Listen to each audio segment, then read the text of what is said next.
Hello, ഞാൻ രാജേഷ് യാദവ്, ഒരു അഭിനേതാവും social media ഇൻഫ്ലുവൻസറുമാണ്.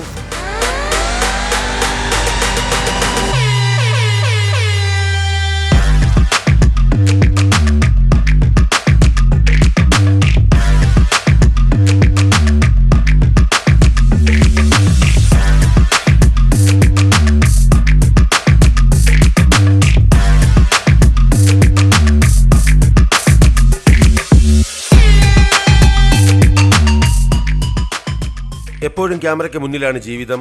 അപ്പോൾ ഏറ്റവും വലിയ ബുദ്ധിമുട്ട് ഇത് തന്നെയാണ്.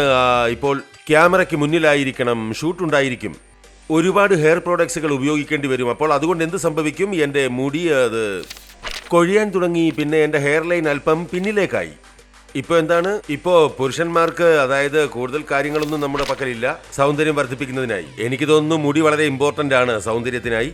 പിന്നെ എൻ്റെ മുടി അല്പം കൊഴിയാൻ തുടങ്ങി. എനിക്ക് ടെൻഷൻ വർദ്ധിക്കാൻ തുടങ്ങി. അപ്പോൾ ഞാൻ അല്പം റിസർച്ച് ചെയ്യാൻ തുടങ്ങി. യൂജനിക് സയൻസിനെ കുറിച്ച് എനിക്കറിയാൻ കഴിഞ്ഞു. ഡോക്ടർ പ്രദീപ് സേഠി, പിന്നെ ആരിക മാം, ഞാൻ അവരുടെ ഇന്റർവ്യൂകൾ കണ്ടു. അവരോടൊപ്പം ഒരു ഇന്റർവ്യൂ ചെയ്തു റീസെന്റ്. വളരെ ചർച്ചകളിലും ഉണ്ടായിരുന്നു. മുഹമ്മദ് ഷമിയുടെ സർവേ ചെയ്തു. അതിനുശേഷം അദ്ദേഹം വേൾഡ് കപ്പിൽ തകർത്തു. അപ്പോൾ ഞാനും സാറിനോട് പറഞ്ഞു, സാർ നിങ്ങൾ അദ്ദേഹത്തിന്റെ നെറുകയിൽ കൈവച്ചു, അതോടുകൂടി അദ്ദേഹം ലോകകപ്പിൽ മിന്നുന്ന പ്രകടനം കാഴ്ചവെച്ചു. എനിക്കും കരിയറിൽ എന്തെങ്കിലും ചെയ്യണം, അങ്ങനെ എന്തെങ്കിലും ചെയ്യൂ. അപ്പോൾ സാറ് പറഞ്ഞു, നോക്കാം.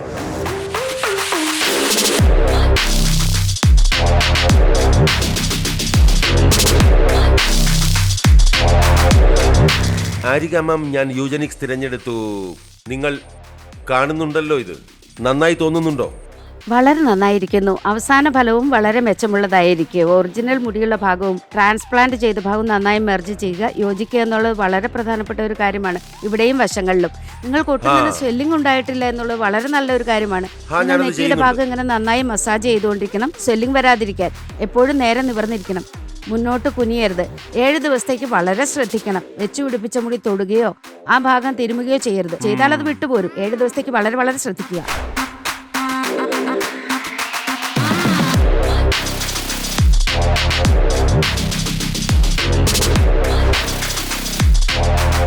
അപ്പോൾ ഇതെൻ്റെ 7ാമത്തെ ദിവസമാണ്. അപ്പോൾ 7 ദിവസം സ്റ്റാർട്ടിങ്ങിൽ ഒരല്പം കൂടുതൽ മുൻകരുതൽ വേണം. അത് ഉറങ്ങുമ്പോൾ പോലും ആ കരുതൽ ഉണ്ടായിരിക്കണം. ഉറങ്ങുമ്പോൾ പോലും ടെൻഷൻ ഉണ്ടായിരുന്നു. ഇവിടെ ഒന്നും ഉരസരുതെന്ന്. മുടി ഹെയർ ലൈൻ ചെയ്തത് അത് മോശമാകരുത്. അപ്പോൾ 7 ദിവസത്തെ മുൻകരുതലുകളായിരുന്നു. 7ാം ദിവസം ഞാൻ ആദ്യമായി മുടി കഴുകി. വളരെ നന്നായിരിക്കുന്നു. നല്ല റിസൾട്ട് ആയിരിക്കുമെന്ന് എനിക്ക് തോന്നുന്നു. ഫാമിലി റിയാക്ഷൻ അങ്ങനൊന്നുമില്ലായിരുന്നു. അവർക്ക് കൊള്ളാം എന്നാണ്. എല്ലാവരും എല്ലാ ആംഗിളിലും എൻ്റെ തല കണ്ടു. പിന്നെ പറഞ്ഞു, കൊള്ളാം. ഇപ്പോൾ അവരൊന്ന് റിയാക്ഷൻ തരട്ടെ. ഇപ്പോൾ അവർക്ക് അല്പം വ്യത്യസ്തമായി പെർഫെക്റ്റ് ഹെയർ ലൈൻ കാണാം. ഇപ്പം എനിക്ക് തോന്നുന്നു അവരുടേത് നല്ല റിയാക്ഷൻ ആയിരിക്കുമെന്ന്. സംശയവും ഭയവും ഉണ്ടായിരുന്നു. എത്ര വേദനയുണ്ടാകും, എങ്ങനെയിരിക്കുമെന്ന്, ആഫ്റ്റർ സർജറി എങ്ങനെയായിരിക്കും, എത്ര ദിവസം കൊണ്ട് ഞാൻ നോർമലായി തീരും, ഇതൊക്കെ എൻ്റെ മനസ്സിലുള്ള സംശയമായിരുന്നു. ആൾക്കാർക്കും മനസ്സിൽ ഈ സംശയങ്ങൾ ഉണ്ടായിരിക്കാം. മനസ്സിൽ സംശയമുണ്ടായാൽ വന്ന് സംസാരിക്കുക. സംസാരിച്ചാൽ കോൺഫിഡൻസ് ഉണ്ടാകും. എനിക്കും സംസാരിച്ചപ്പോഴാണ് വിശ്വാസം വന്നത്. അപ്പോൾ ഇത്രയേ ഉള്ളൂ. നിങ്ങൾ ചിന്തിക്കുകയാണോ ഹെയർ ട്രാൻസ്പ്ലാന്റ് ചെയ്യുവാൻ? ഏതെങ്കിലും വിധത്തിൽ ഈ ബുദ്ധിമുട്ട് പരിഹരിക്കാൻ ആഗ്രഹിക്കുന്നെങ്കിൽ യൂജനിക്സ് ഹെയർ സയൻസിൽ നിന്നേ ചെയ്യാവൂ. ഇവിടെ വന്ന് ഒന്ന് സംസാരിക്കൂ, എന്നിട്ട് ട്രീറ്റ്മെന്റ് ചെയ്യിക്കൂ. ഒരിക്കൽ ചെയ്യൂ, ശരിയായി ചെയ്യൂ.